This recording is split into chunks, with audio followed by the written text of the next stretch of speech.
All right, welcome to the Iron Sharpening Iron Show. I'm your man, Big Jack. This is where we prove we are stronger together, that if each one would reach one, we can all grow and glow. And we got an awesome show set here for you today. I mean, this is going to take you out of this world, take you back to your childhood dreams. I mean, some of the things I grew up on, and now we're getting ready to learn and get deep into it today. So I'm super, super excited about this show. So I don't even want to hold it up. I want to make sure that we kick this thing off right. So I'm going to bring my man up on the stage so we can get started.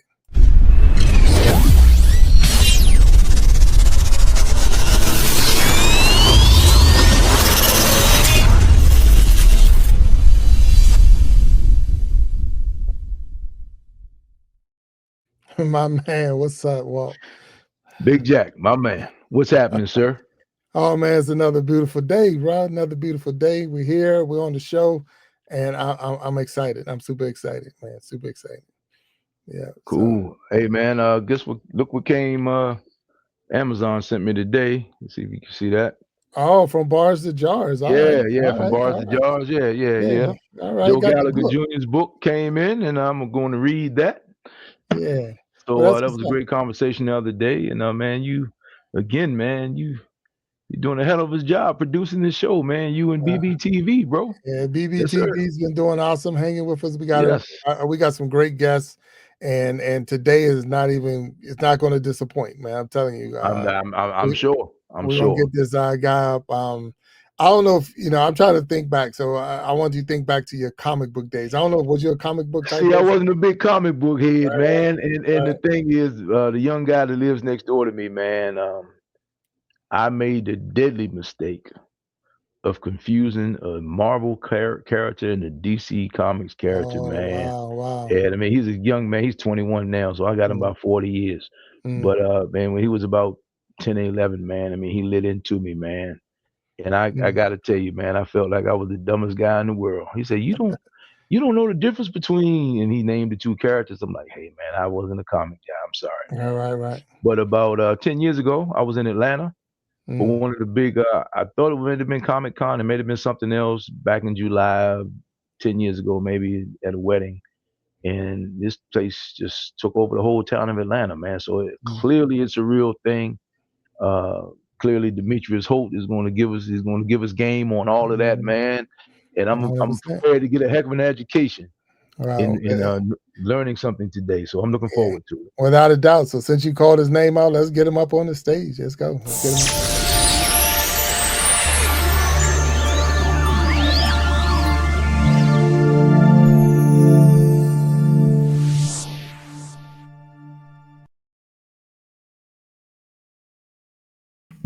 All right, Demetrius Holt, how you doing, sir? Welcome to I the am. Iron.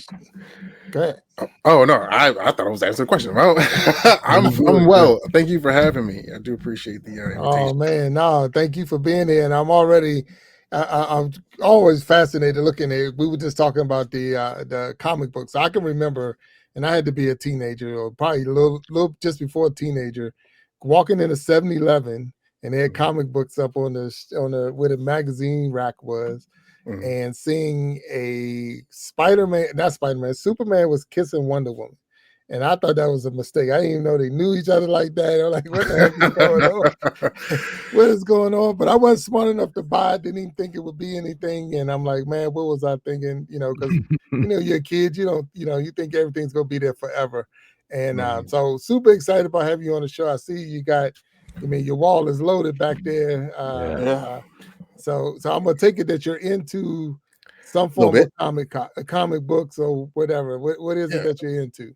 a little bit. So honestly, I am. I'm a fan of everything, but the things that I zero in on, whether it be Power Rangers or Marvel Comics, Spawn, the character itself, everything kind of coalesced for me, solidified when I was in the seventh grade. I believe that was like what 1997.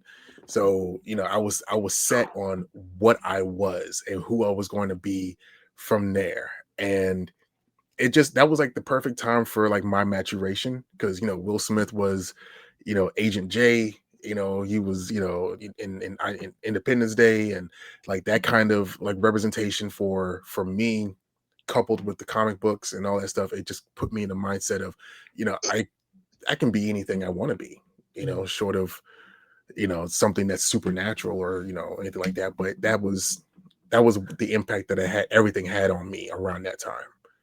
All right. So are you just into reading comic books, or do you get into the character? I mean, what are you?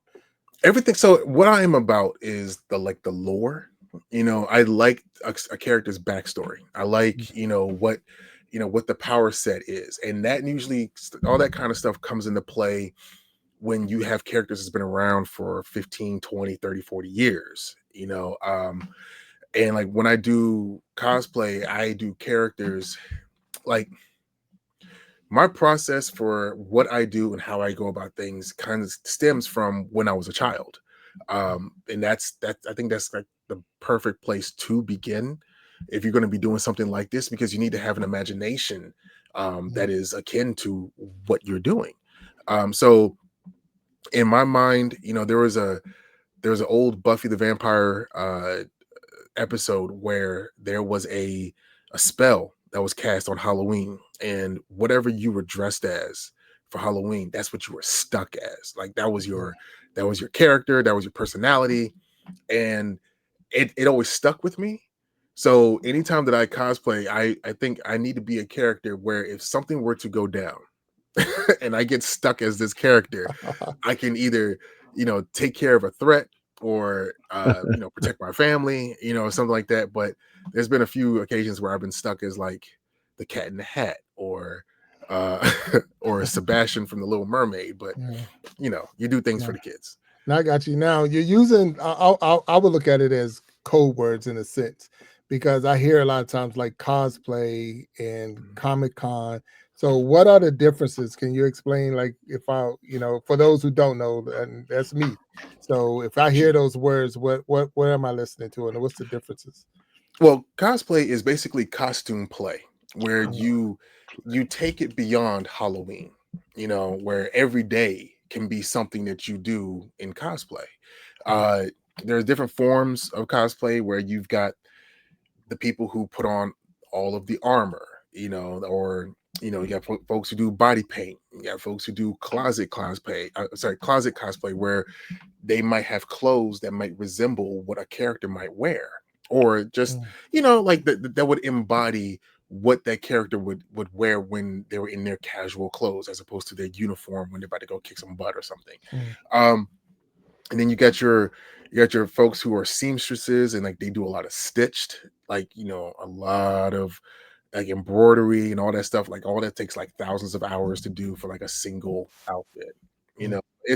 There's cosplay is just another form of art that allows for you to be screen accurate or page accurate to a character, or take it in another direction based on your imagination. And it's up to other people to figure out who you are, or you might be that character, and you might have it in your mind, I need to have certain elements that embody that character so people immediately know who I am. So it's just like anything else. It's no different than if you were into sports and you would be like, let's say we're here in the Maryland, DC, Virginia area. Like I grew up when they were the Redskins, so there was a lot of people who would dress as Native Americans, and they were in cosplay. Whether they want to believe it or not, they were. That's true. And I mean wrestling. You watch WWE. Back when WWF, like all the gimmicks, that's cosplay. So like it's been a part of everything that we've ever been a part of. It's just been, now that since we're talking about it in the realm of comic books, it's hard for people who are into comic books to see it. But if you apply the same principles as if you were in sports, or what else is there? I mean, like mascots or anything like that. That's all it is. I mean, now that you explain it, it makes total sense. It makes total sense because to me.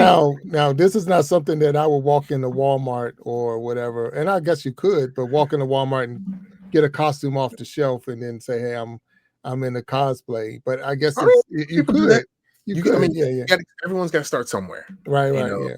and there's the cosplay community is seemingly more readily accepting when it comes to people who are just starting out, because everyone has to Okay. start from somewhere. Like Right. there is pressure to do something, but that's only your personality. It's only your personality really to apply pressure to yourself to match someone who's been doing this for 20 years versus someone who's only been getting in this for like 2 months. So it's just a matter of getting started. Once you get the ball rolling, just like anything else, once you get the ball rolling, you might want to do upgrades. Like I used to be in a car club, here in DC, and I've got a Hemi. It's a Super B, Dodge Charger Super B, and I was in a group.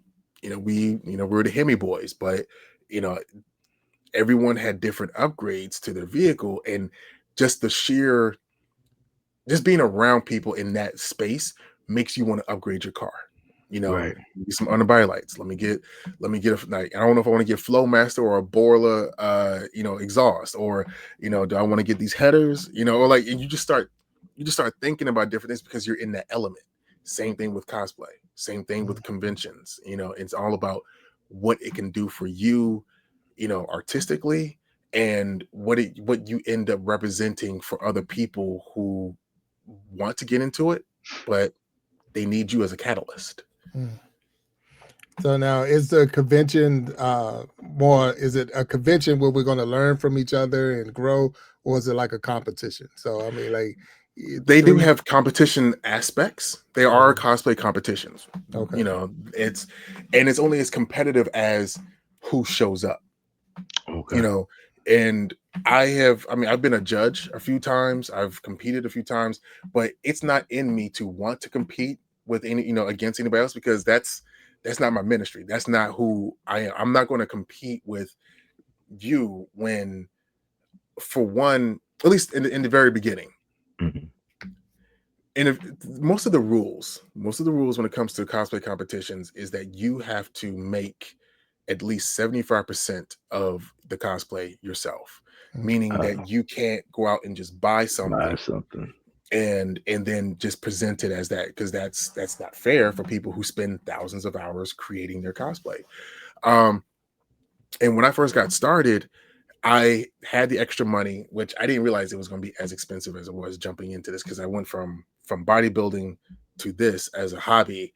And I was thinking, well, let me just buy this, let me just buy that, and then again tinkering, keeping the same character, but you're just adding more elements or changing it up, doing this, that, and third. The more you do that, the more you kind of like put yourself out of the competition realm, because you're not making anything, you're just modifying what you've bought. So I didn't really have an interest, because I didn't really build anything. Now that I'm like, what, 7-8 years in, I've got 2 3D printers, and I've learned how to sew a little bit, and between painting and all this other stuff, like I'm making full-on armored, like Mandalorians now, not only just for myself but also my son. So you get to a point where the artist in you really does come out, and you discover yourself, even though you're in your mid-30s, and you're just like, man, this is who I truly am meant to be. Right.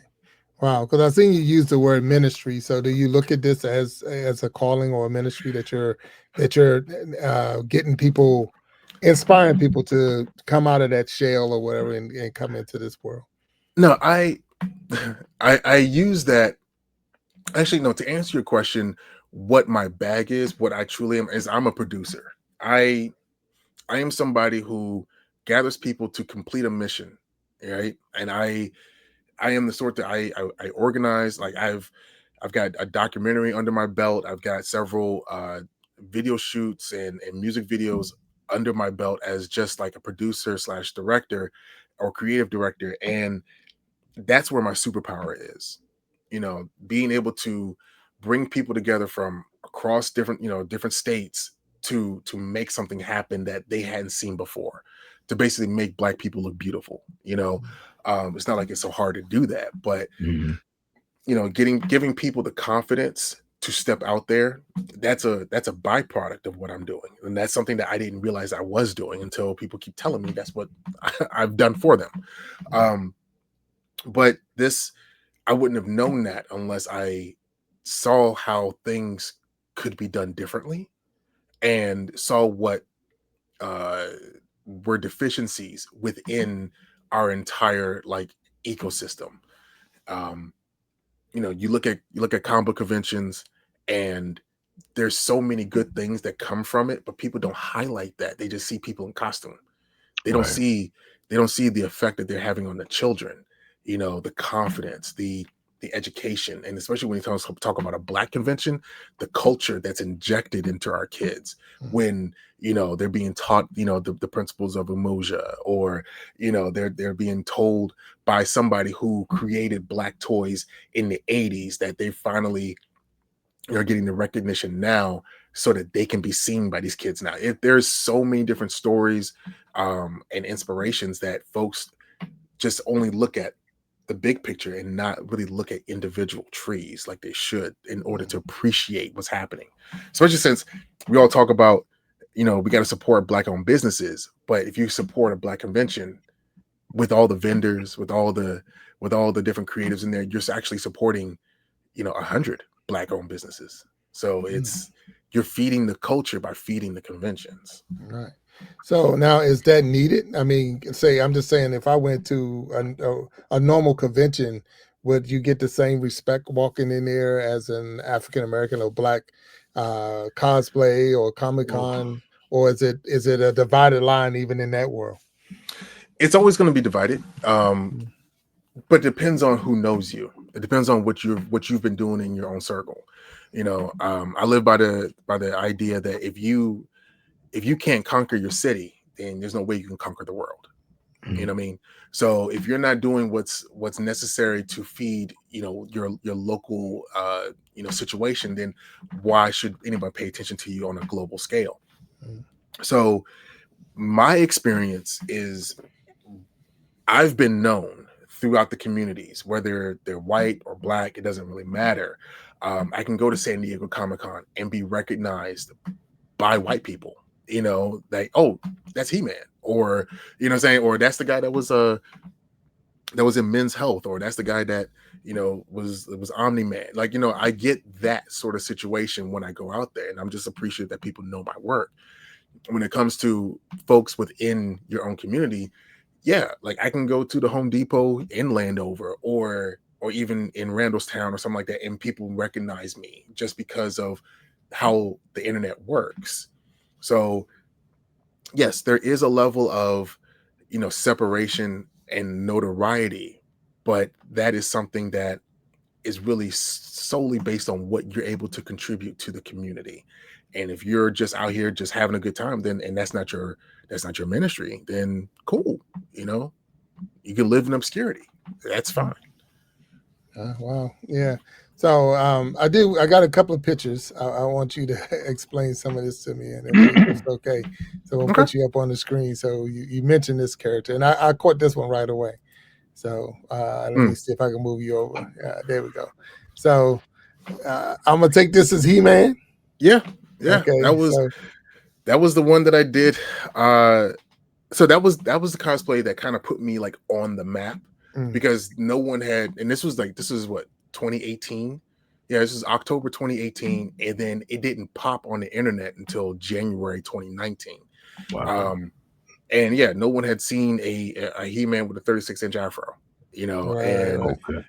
and like I said, this was 14 months into cosplay, just me just doing it, and that is San Diego Comic-Con. So there was the one time that I did it there. Actually, no, I did it twice out there, but yeah. And that cosplay changed everything for me overnight. It gave me a platform.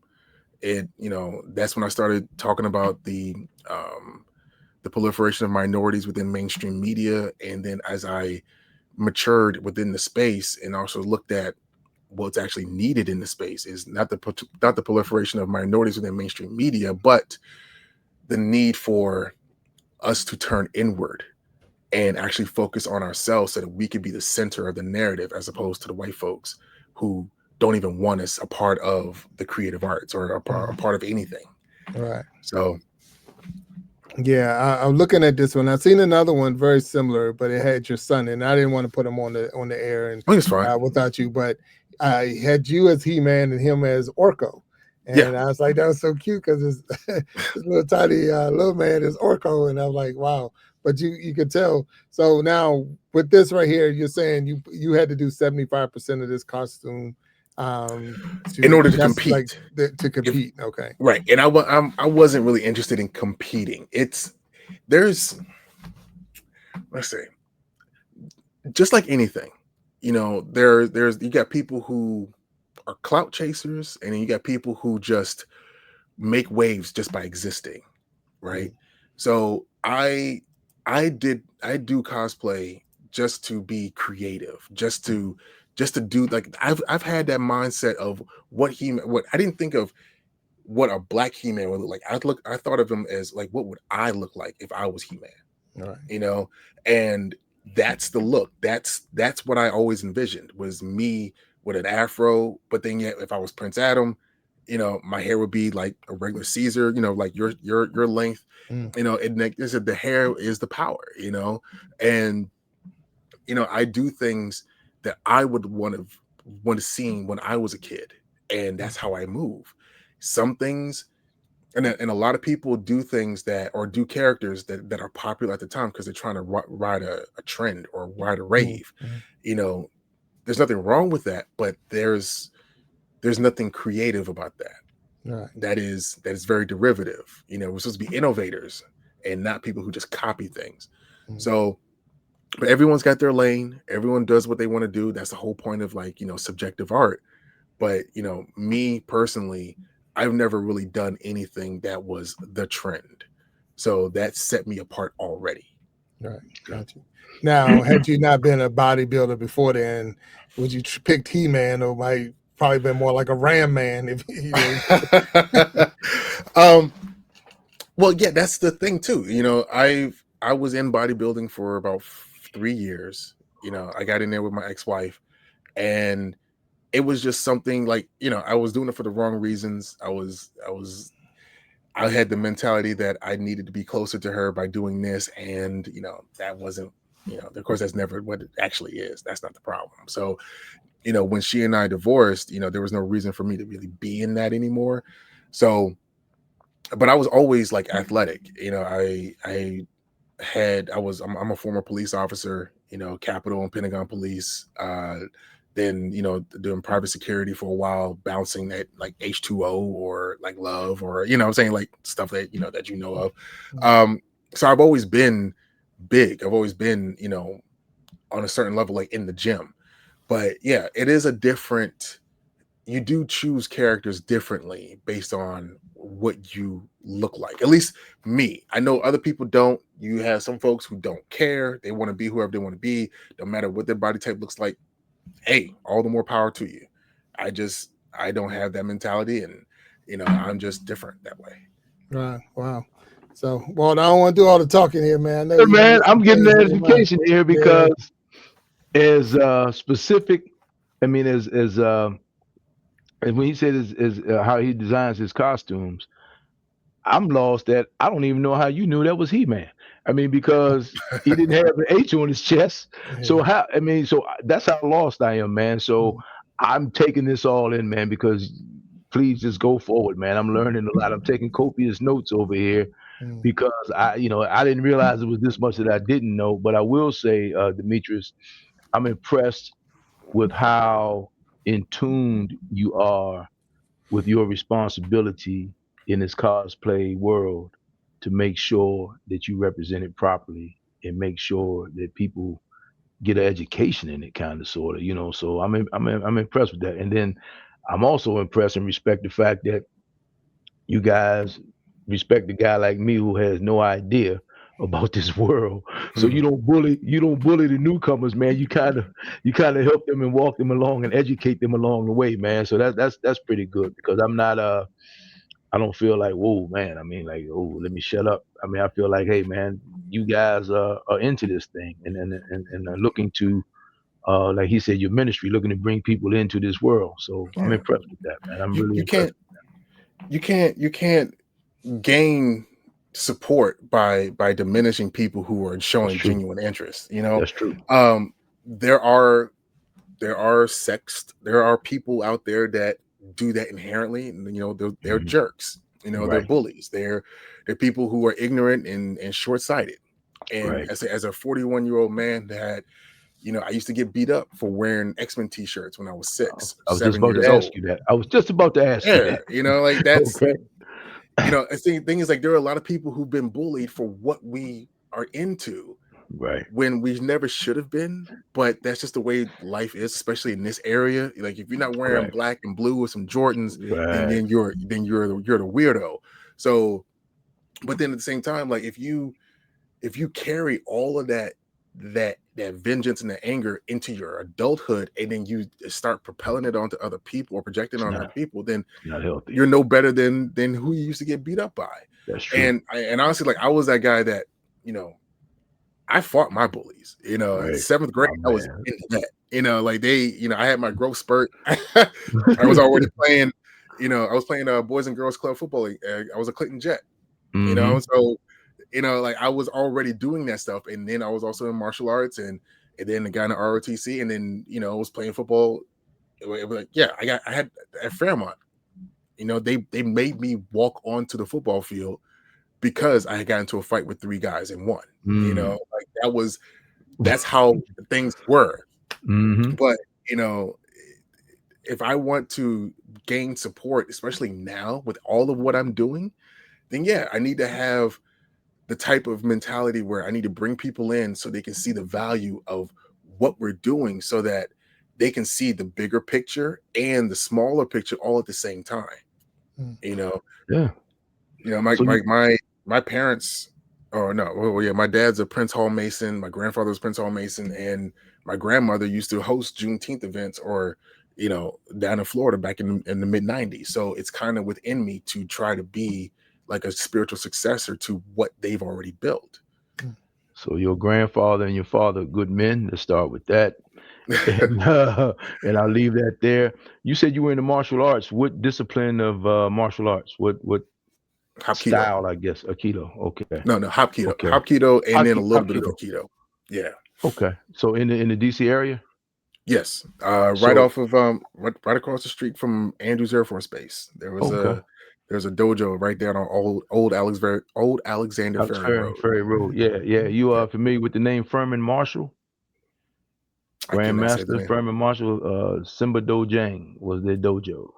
Mm, Yeah, he was who he still is, but my godfather. But he was a grandmaster karate guy. I remember mhm, going to his celebration, man, and I did not know the I mean the amalgamation of people, mhm. different types of people from different walks of life that are in that whole martial arts piece, man. Mhm. It's interesting, man. So I I can imagine, man, you being in that world that I've I got can a snake mask from Five Deadly Venoms sitting outside right there. So, okay, okay, you know, okay. I got my brother and sister are 13 and 11 years older than me. And that's all. And like my dad was in martial arts. So that's, you know, Kung Mhm, Fu theater was something like it was Mm. cartoons and then Kung mhm. Fu theater. You know, that's Right. all we used to watch back there. So yeah, like and I don't know why we as Black people attached ourselves to that so Right. much. But, you know, we got Jim Well, Kelly. I mean, Bruce Lee, man, and those Jim Kelly, and back in the day, I'm 61. okay. So, I mean, a broomstick was not safe in a black person's house during that time because it was cut up into nunchucks, and that's what it Yeah, was. that's what it And was. a lot of times you break the windows and all that because you didn't screw them in tight enough, and they just go flying across You the didn't know what you were doing. That's it. room. But that's what it was, man. So, So yeah. Demetrius, real quick, is there a goat? Is there a person that you looked up to as you were coming through, and when you got started, was it someone that you like? I want to be like that person, or did you know there were people like that? So when I first cosplayed, I didn't. Yeah, my first cosplay was Kratos from God of War, and that was Awesome Con 2017. I had no clue that there was a community, right? Wow. But when those pictures hit the internet and some folks found me, they were like, "Hey, why don't you cosplay as this character from Mortal Kombat or this, that, there?" And then I started being introduced to folks. There is one individual that I saw that I was like, damn, and his name is Eric Moran. Um, he is the smoke, the smoke 007 on Instagram. And he's around y'all guys' ages, because he's been cosplaying since like the late 80s, early 90s. He's been into this. Like he's, retired Marine, like he's, also former pro wrestler, he's a big dude, but he's been doing this for so long that he's at the time at 2017, at the time he had done over 400 characters. Wow. And they were all pretty dope. Like, even with the limited resources from back then, there were still amazing cosplays. And I looked at him not so much as a mentor, but I looked at him as like a rival. And that is my mode. If I can compete with somebody, if that's not myself, then I'll push myself to be better. And and not thinking about the name of your show, over the years I've had a new rival who has wanted to like basically jump out there to compete with me on some level. And because iron does sharpen iron, like these are people who are in my tribe now. Like these are people who understood me from get-go. We've in my man at arms and I, we were cutting WWE promos, basically talking crap to one another, in order to push the other person to work out a little bit better. Because he's man at arms, I'm He-Man. We got a whole music video coming up here at Blerd Con. Yeah, we need to look the part, and that was fun, and there's just more people just kept doing that with me, and I was like, damn, I can't catch a break. But ever since I transitioned into more of like an activist and a father, people have left me alone because they see I got other focuses here. Right. And like, but then they've supported me throughout this stuff, because especially since I'm so public with what my fatherhood looks like, they've just like this, a lot of people I've been friends with, or at least on social media with, since maybe 2012, 2013. So seeing me become a father in 2019, that's a lot of time to see someone grow up, especially how quickly I've had to grow up with the presence of my son. Okay, yeah. So now with that, do you have your own? I'm only because we use the term ministry. So do you have your own church? Do you have your own sanctuary? Do you have your own area that you call yours, in a sense, that people can come to and learn and grow and all that like that? Well, I do. When it comes to in part the community itself, blerdandpowerful.com is my organization. The whole point of that is to not only boost the morale and the mental well-being of Black nerds, on the internet, because we're always faced with racism. There's a whole bunch of white folks out there that don't think that we even should be in this space. We can't be characters unless they're Black characters. So if you're just a character that's happened to be, fair complexion, not even white, because they're Japanese, if even if that, then we got races that come in our comments and be like, I didn't know this monkey was, was doing this, that, third, or, what I mean? And it's really bad. It's really Are bad. you serious? It's really bad. Like Wow. it's as bad as you can imagine it can be. Where some people have been driven off the internet because of the racism, or, like it's just bad. But they would never say this stuff to your face. Oh, And then no, if not they, at all. Not at all. and then, what I mean? Like we Man, it's that's how just cowards operate. right. But then, on the other end is to also boost the badge sales for these Black conventions. One of the ways to do that is to make people aware that they exist. Right. On my website, I've got a page that's called the Green Book of Black Conventions. Okay. Green Book.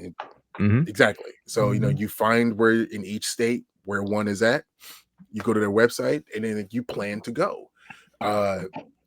Where I wanted to go, as far as its full maturation, as far as Blerd and Powerful is concerned, the white conventions have different companies that manage their resources.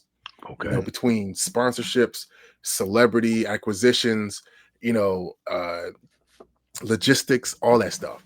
And since there's only 30 conventions that are black owned, what I would like to do is have Blerd and Powerful have satellite offices throughout the country to help manage those resources for those specific conventions in those regions. Sort of like the way that the WWE had territories back in the day. Right. You have just different pockets operating where they were, and keeping things keeping things going. So so that is something that I would like to happen within 5-10 years, but it can't happen without money. And so I was approached about 3 years ago by the owner of KDS Entertainment, and he hit me up on TikTok, and he was like, "Hey, you've got some Netflix executives that have been following you, and they're saying to me, because they're part of my basically my inner circle, that you're the person to bring something like this to the Blerd community." And I'm like, "What is this? What are you talking about?" And it's a streaming service that's solely focused on Black speculative fiction and anime. And it took me about 4 months to really believe that this guy was who he said he was, and he was doing what he was doing, because a lot of snake oil salesmen in this community. People grift, and they just steal money. They steal your time. They steal your platforms, all that stuff. So it was really, I had to really settle within this. And the more I got into it, the more I was a believer, and the more I saw how people would lose their minds off of one or two Black characters, like they're doing right now on one specific anime. They're losing their minds on the representation of one or two characters. I'm saying, damn, I got a whole streaming service of a 15, 20 different IP right now, and we're willing to bring in more creators that have their own stuff, their own characters, and bring them to life, whether it be live action or anime. And the ecosystem that we're creating could very well be action figures next, and because the person who does that, she's down at Atlanta, and she's already manufacturing her own toys that are being sold at the Smithsonian and in Target right now. So she's looking for ways to build her business up, and get more animation stuff done for her. So there's a lot of stuff that we can do together. And if we coalesce, if we do what my superpower is geared towards doing, which is seeing the fact that a lot of people see walls where I see bridges, we can make this thing just happen. And we won't be depending on white folks. We'll be investing our own Black dollar into our own communities. You had asked the question earlier, is it worth it? Is there a real impact? The way I see it, these conventions can very well change the trajectory of children's lives, because that's big. Think about it. If a child sees Angela Bassett or Morgan Freeman or any of these stars that we've only seen through a screen at a convention, they can see with their own eyes there's something beyond what they see down the street. Right. I mean, that's what representation mattering is all about. Black heroes matter. All of that truly is a thing. Yeah, I'm showing now, and I got your website up on. So I'm seeing the word real quick before you show us. I'm sorry, go ahead. But I'm showing the word you said Blerd. So what does that stand for? If I'm Black nerd. Black nerd. Okay, yeah, so you know how we come up with things to set ourselves apart. Right. When I say we, I'm talking about Black folks. We we have our own style, we have our own gait, we have everything about us is the most copied and imitated style in the entire globe. You know, our culture drives American culture. You know, so and then like you see you see the makeup job on that Yeah. zombie there. Oh yeah. Yeah, Yes. that was done by a 5-year-old. Are you serious? Yes, she has been on Steve Harvey's show. Mm. She's her name is Dakota, and like her father is like a writer and producer who like that Undead Horizon. He's cultivating, like I think she's like 9, not like no, yeah, she's like 8 or 9 now. Mhm. But he's been cultivating her maturation in the special effects like realm within horror entertainment Mm. for years. And now she's buddy with like Wes Craven, you know, and you Wow. know, and like all those people, like they go to these conventions, and she's learning from the best in the business. And she's not even 10 yet, Right. you Wow. know. So that's what I'm talking about. Like these conventions can change how a child views not only themselves but views us as a people. So instead of being influenced by Greek or Norse mythology, they're influenced by Yoruba. You know, like they've got Ogun in their mind as opposed to Thor.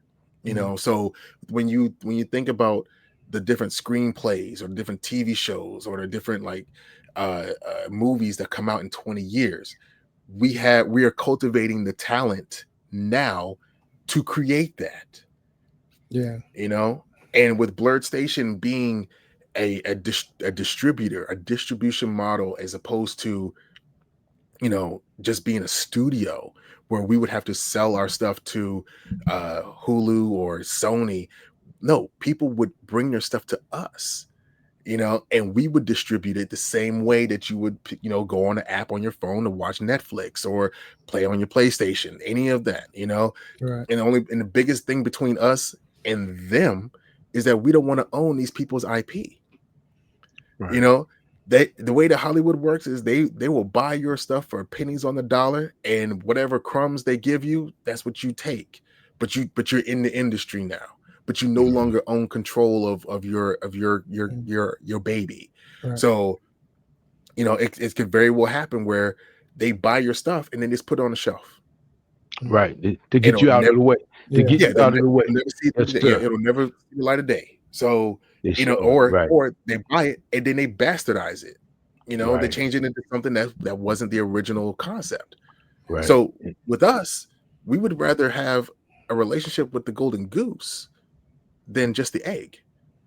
Mm. You know, so let's license your IP from you. Let me pay you to be on the streaming service.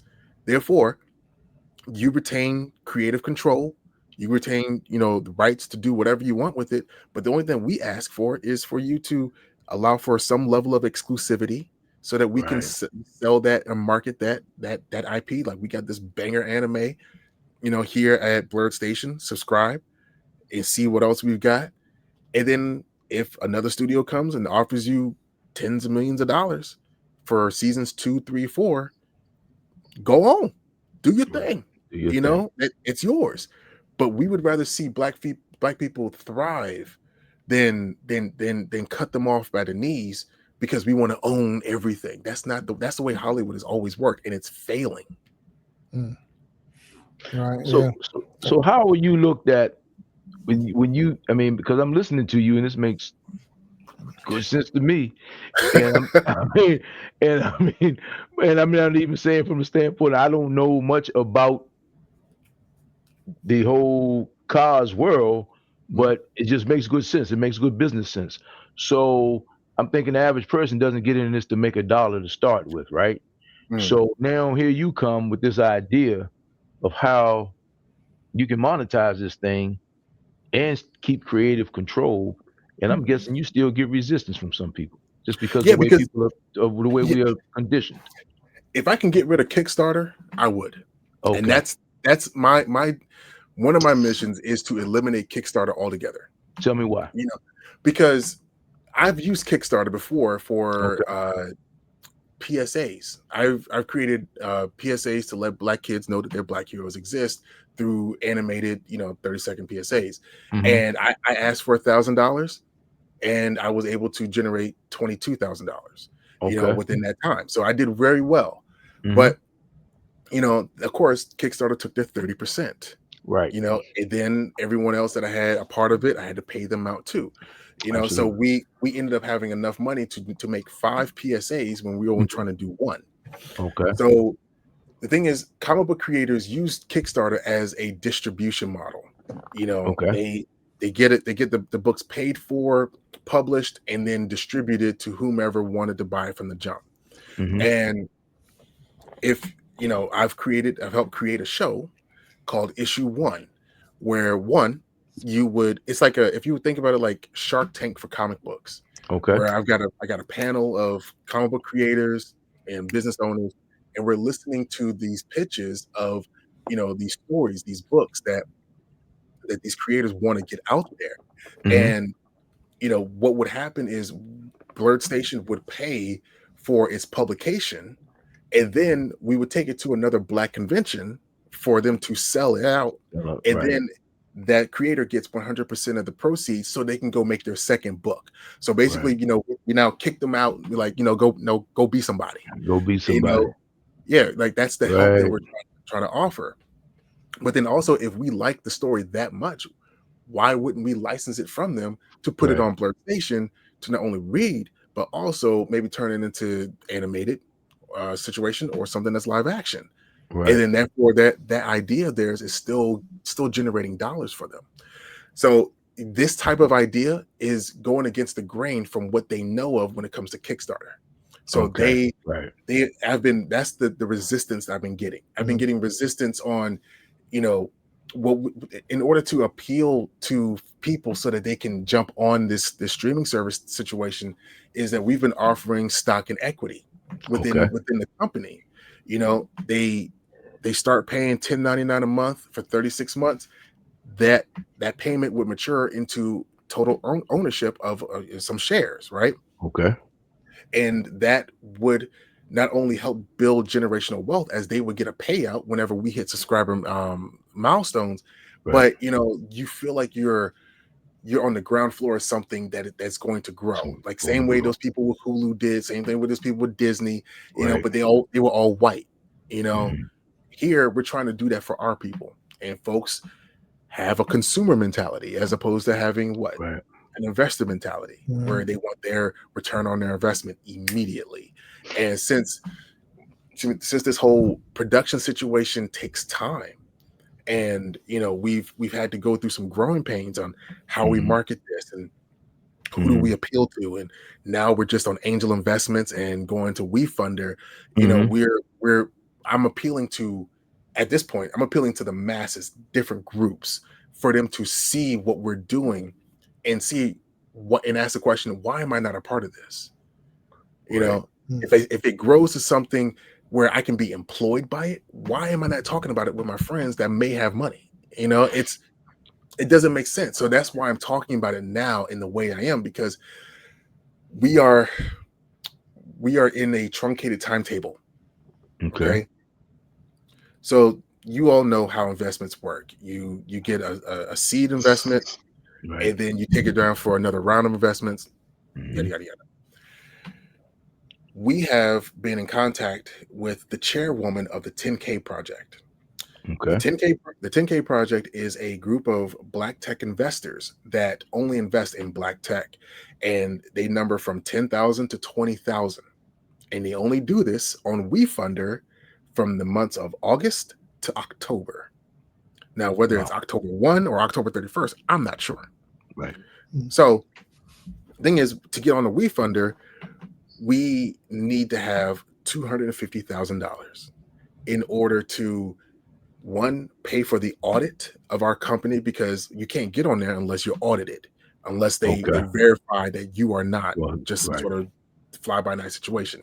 Mhm. Then there are lawyers, there are PR dollars between paying the Hollywood Reporter or Variety or even some potential stars to help be a part of the the talking heads, the in order to generate more interest, more so than Mhm. I've been able to do. All that money goes in right into that.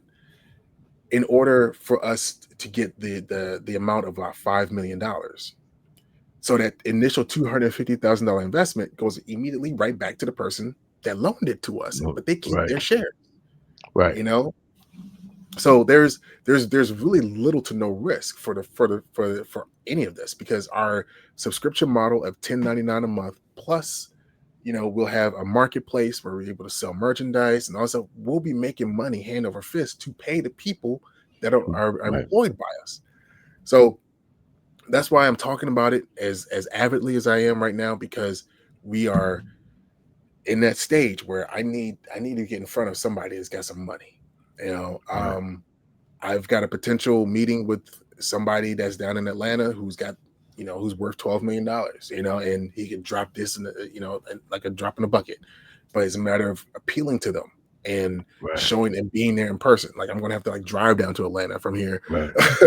in order to make this happen, because he's one of those Southern dudes where you has to meet you Right. in person, shake your hand, Right. nothing through the Zoom. Look you in the eye, shake your hand. There it is. Oh, yeah. So this Right. this is the part that I'm impressed with.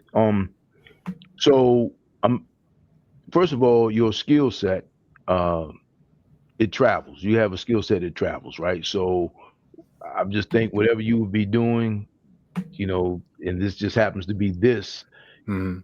seems like the wall that you're hitting is you have to educate people first on what you're doing, what you are, Mhm. and then, oh wow, okay, I can see how that can work, right? Mhm. But how did you get to find your tribe? How did you meet?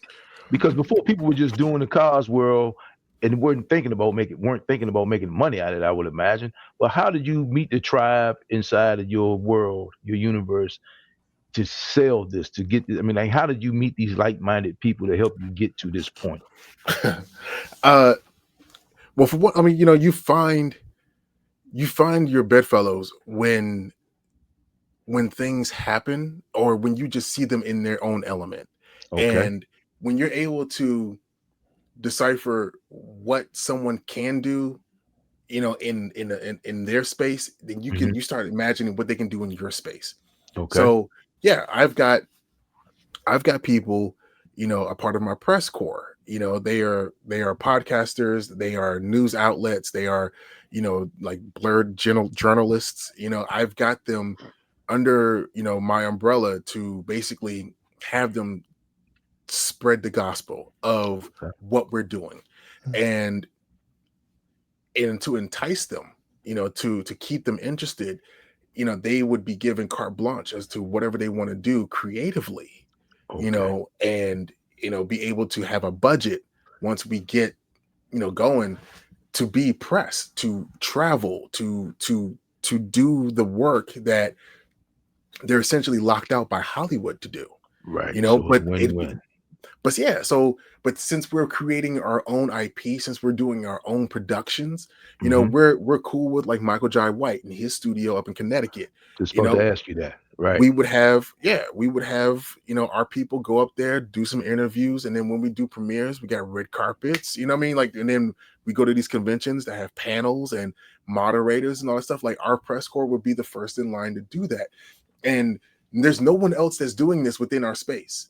Like, yeah, they can be studios, they can be production houses, but they're not distributors, so they don't control where their products go. We do. Okay.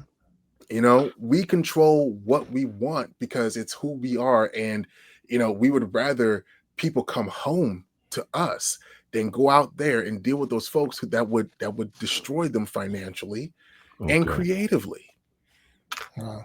So when you look at the Michael Jai Whites, the Spike Lees, the 50 Cents, the Tyler Perrys of the world, have you been able to get access to any of them? I mean, with this, because this is almost ground floor, so to speak. I mean, this genre of Mhm. entertainment, and when you think about the national scale, uh, because you got your Marvel, you have all the other stuff, you have those black characters, but you guys got something totally different, man. I mean, this is incredible. Well, we do have Michael Jai White, Orlando Jones, and um, Michael's wife, Jillian. We do have Okay. them LOI'd to a project that if you go back, there's a one that's called Unit 4. They are a Okay. part of that production. but Okay. we need funding in order to get that Right. going. Get this going. You know, Right. so they get the general concept, but the way that Hollywood works, old Hollywood, is that if you're not already doing it, people are not going to put too much, Too much right. put too much like weight behind you. So you need Right. to basically be successful on your own before you get paid attention Okay. to. Right. They, the idea is sound, at least for us, because we know that dog's going to hunt. We know Right. that it's going to eat, because we see on a yearly basis people go to conventions because they are into this stuff. Right. We see the controversies about why a character that might happen to be black would mean so much to the communities, because we're starved for that kind of representation. So if we have because think about all the other streaming services. Floyd Mayweather has a streaming service. Yes. Why? I don't know. I'm not knocking it. I just don't understand it. Right. Why don't I understand it? It's because who are you trying to appeal to? Right. What is your niche? That's the thing that we took from Tyler Perry. Tyler Perry didn't focus on anybody else but the church-going black woman for 30 Absolutely. years. That's right. He made $1 billion by focusing on them. That's So right. if we pull back and look at all these other streaming services, they got black stuff on there. What's black stuff? Is it drama? Is it action? Is it comedy? Oh, that's all the things that they allowed us to be in. That's it. That's all they allowed us to be in. Or is it slave stores? Who knows? But that's all that they allowed us to be in.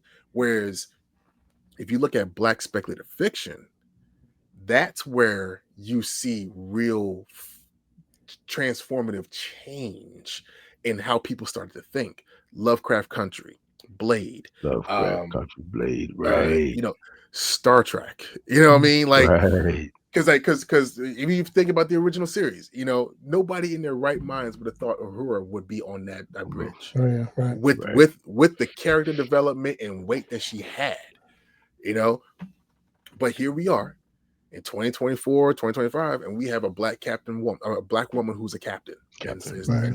In Discovery, So yeah, black speculative fiction is where not only our minds can reasonably reach, because we haven't seen it before, but when you start looking at like Black Panther and you see the effect of kids that's looking at a poster of Black Panther and Okoye and talking about that's me right there. The last time we had that kind of representation was either Meteor Man or New Jack City.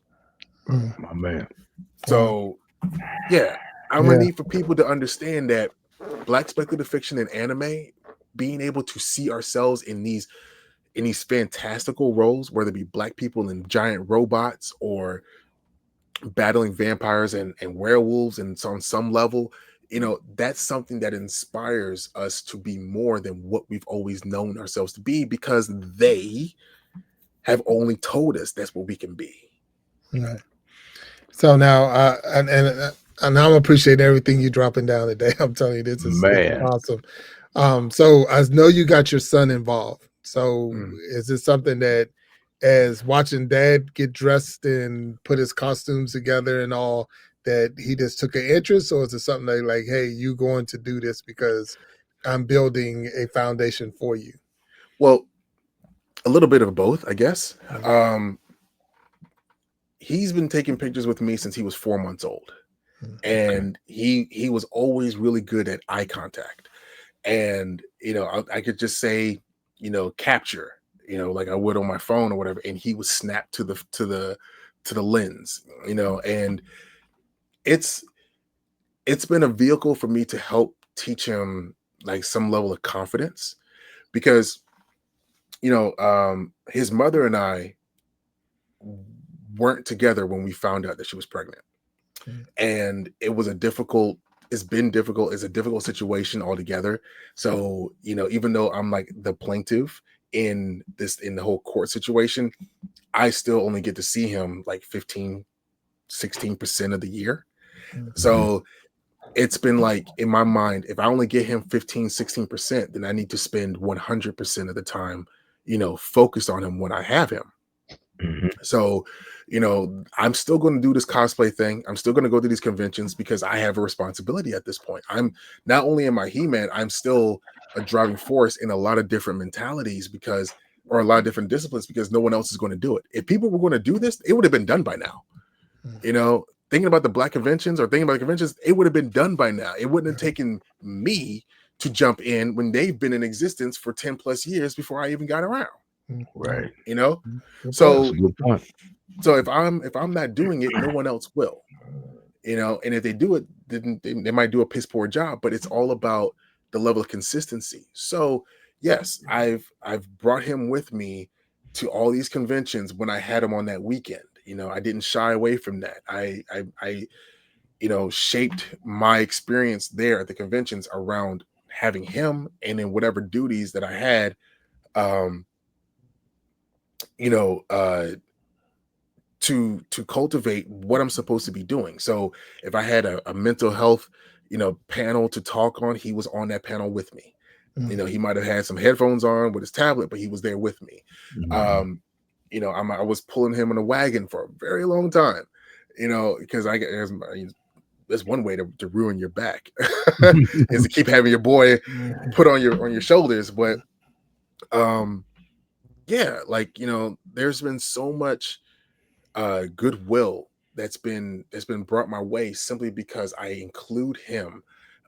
It also helps shape the narrative of what I'm doing this for. Right.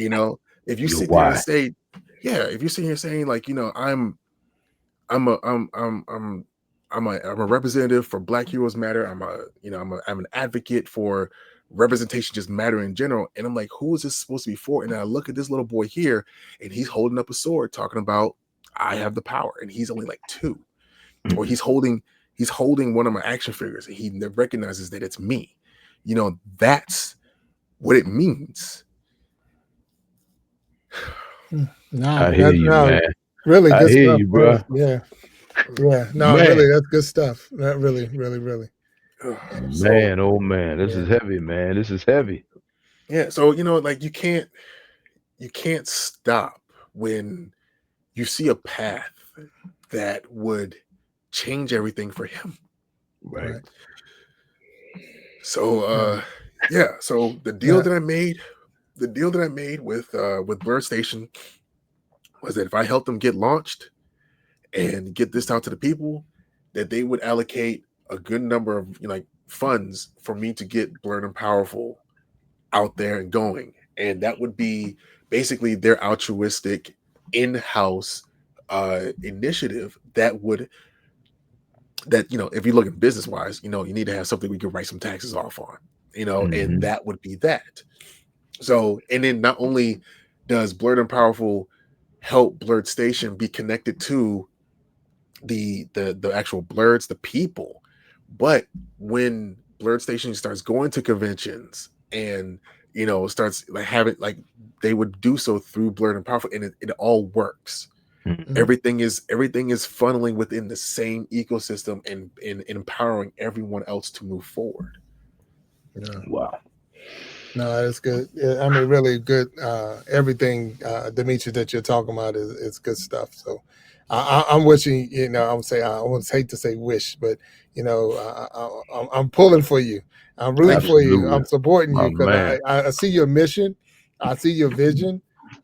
Just you talking to us today, I'm almost like I need to put on a costume. I need to wear Bro, a you talking to a guy who hasn't read a comic book and I'm 61 years old. I probably read 2 comic books in 61 years, man. Yeah. And all Mhm. of a sudden, I'm intrigued. All right. And this is There's yeah. so many new books out there. Like our indie creators, our Mhm. our black creatives, they are doing stuff that Marvel and DC won't, you No. know, because they're focusing on us. They're telling stories that reflect us. So being able to bring those stories to the forefront through Blerd Station, you know, it's like a form of it's a form of like activism and defiance. Mm, We've always been put in boxes that this is what we're going to be. This is who you're going to be. This is what we're going to know you as. And you know you can go to Million Man March, 1995 October. I was there. October And 16th, 1995. Yeah. yeah, I was there. I was there. And you can look at your fellow brother and look and see there's hope in what we were doing. And if you don't carry, if you were at a place like that and you don't try to carry that same mentality into your adulthood, That's then it true. was wasted on you. It was wasted. So It was phenomenal. I'm not gonna be that waste. Right. So yeah, like all of this matters, especially when you have a child that's looking at you trying to understand the world, and it's your responsibility to make it make as much sense as possible. Yeah. Right. And the thing is, and Walt, I know you might not know, and Demetrius, you could probably touch on it and help, but it was proven that the African American, the Black culture, it mattered, not to say matter, but it was huge. It was definitely huge in Marvel because Blade saved Marvel. Marvel was going down. They were going down. Okay. And when they came out with the Blade character, the comic book, and all of that, it helped them keep themselves up. And then the Because it brought last in a thing that whole nother group of people, it huh? brought another world in, and then people got Okay. into Blade. And then Blade, from okay. there, but because we don't look at, a lot of people don't look at Blade as a superhero. They look at him as, Okay. if some people look at him as a monster in a sense, or he was a creature in a sense, but he was a hero. And if I'm wrong, Demetrius, please correct me. But the other side to that is the Black Panther, and we've seen how people, basically flocked to support Embrace that. that Yeah. movie. Yeah.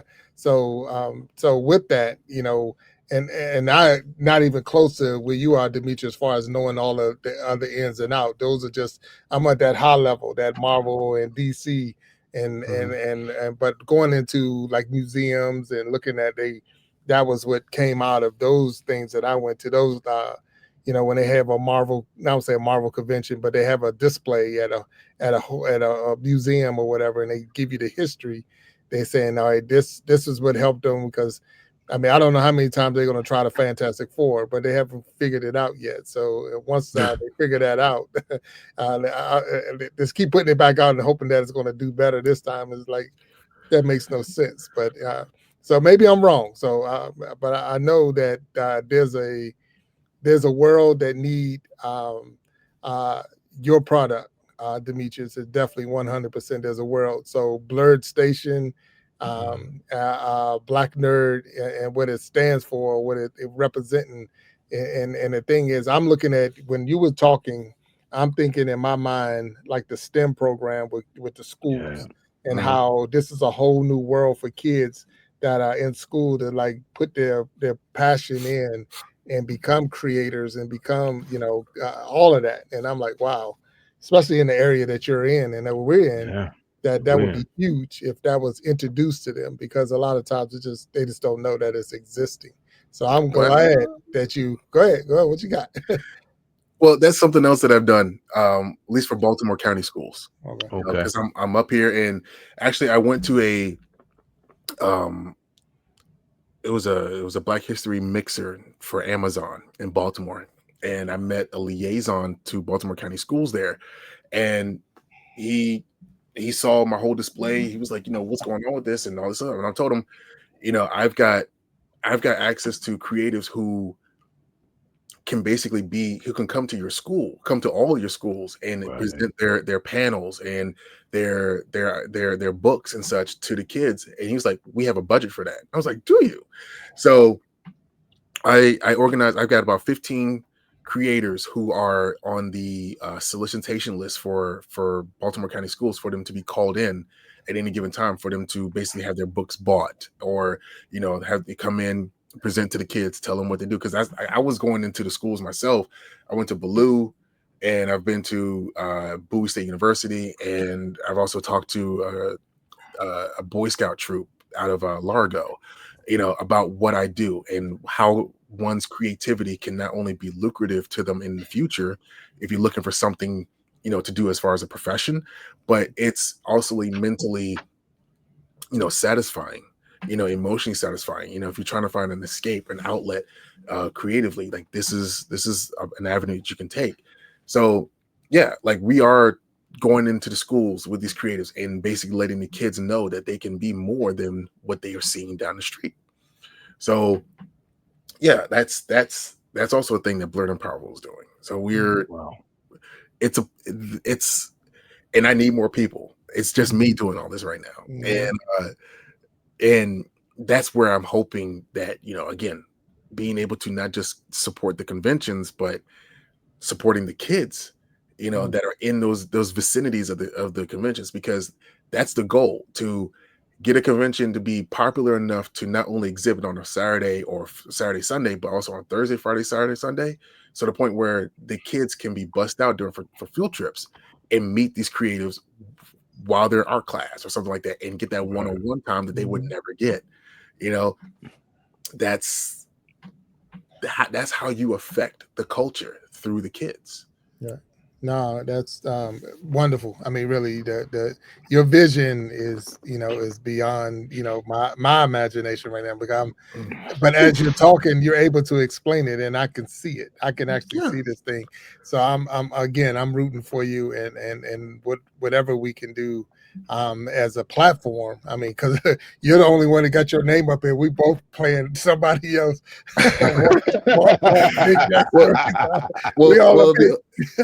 The only thing I ask for people to do is talk about what I'm talking about to people that they know. Okay. Y'all know people with money. Y'all know some folks that got some private investments. Hell, like I look at my parents every now and then because they did Herbalife back in the 80s, so I know they got a little bit of gas, So and they got the real retirement from the Air Force. They didn't get this TSP stuff that people are getting nowadays. But yeah, like I know that there's some folks out there that it's all about 6 degrees of separation. Right. The folks that hear me speak through your podcast, through your platform, I'm just hoping that they just talk about what I'm talking about, and then just pique the interest. I'm saying I've got certain buzzwords for people of a certain age to latch onto, like Green Book of Black conventions. So I volunteered at the African American Museum. Okay. And as soon as you say Green Book, because there's a Green Book exhibit on L2 level for those who haven't been there. As soon as you said that, I'm like, man, that is so cool, because again, it puts you right in tune with where you need to be, where you can go, where you can find what you need to find. And I mean, and the whole idea for you to tie the Green Book into what you're doing, man. I mean, that just like, wow. Yeah. I mean, because people don't know. And that's the whole idea of the Green Book. That's the concept. I mean, people don't know. And as far as talking to other people, for the first time in my life, I feel confident enough that I can have a conversation with someone, at least to tell them about you and what you're doing. And man, I got to tell you, man, I'm just amazed that I've lived 61 years and didn't know what I just learned tonight, man. So thank you for that. No, really. And I mean that, man. Thank you. I mean that from the bottom. I salute you for that, brother, because I had no idea. I mean, you think about it, you hear about it, but if it's not your interest, but the way you broke it down today, it's like, wow, how did I miss this whole thing? So I thank you for that. I really appreciate that. And see, the thing is, like, it's something that they do through sports. Yeah. Advocacy through sports is something that has always been a thing. But why can't it be through comic books and manga and anime? It's just you use that analogy, and the light bulb went off in my head as soon as you used that analogy at the beginning of the show. It just made sense, and I'm like, like you got stat nerds. Like, I bet you some folks who watch nothing but ESPN. Yeah, I mean, 100%. Fantasy football. I remember when guys were playing rotisserie baseball, and when you actually had to get it out the newspaper, you didn't have Yahoo and CBS.com and all that kind of stuff. You had to actually go and check the box scores and all that kind of stuff, man. So you had to do the math. You had to do the probabilities. Do the math, had to do the probabilities, 100%. And like they weren't nerds. But what I like about this, man, is you make nerds cool. Not that you weren't, but I mean, like, there's kids, man, that's been called nerds, and then now because of guys like you can say thank you. I'm Thank you. glad you finally realized Yeah. that. And not only that, man, like you say, you can fight. You did fight the bullies. You know, you do have that skill set. Like I So said, that's a great thing, man. You are helping a lot of people, man. So, and right. again, being smart is cool, you Yeah. know, and and like you said, we've been preached the opposite. The opposite has been preached to us for so long. So you know that's a good thing, man. So you Yeah. making in the whole Blerd thing, you making being a nerd cool again, man. So thank you for 100%. that, man. One hundred All right. percent. Appreciate that. So and Demetrius, I'm again super excited and ecstatic that you were on the show today, and thank you. I just need to for those who are going to watch this show and who are watching this show, we got to explain a little bit about the Green Book and what the Green Book is for those who don't know. So you can either Google it, but anyway, it was referred to the Green Book, but it was the Negro Motorist Green Book. So Yes. and it was printed from 1936 to 1967, and it was just a way for African Americans or blacks Yes. to be able to find a safe place to eat and to sleep and all as they traveled up and down the states, between the states of the United States. It was created by Victor Hugo Green, and that's where the Green Book came from. The And Green there's a Book. movie out now called The Green Book. So if you ever wanted to see the movie, it gives you a little bit more about it, but not not in full detail. But at the African American Museum there in Washington, D.C., it is on display. And Walt Talks told you exactly where to find it. So when you go in there, L2. you L2.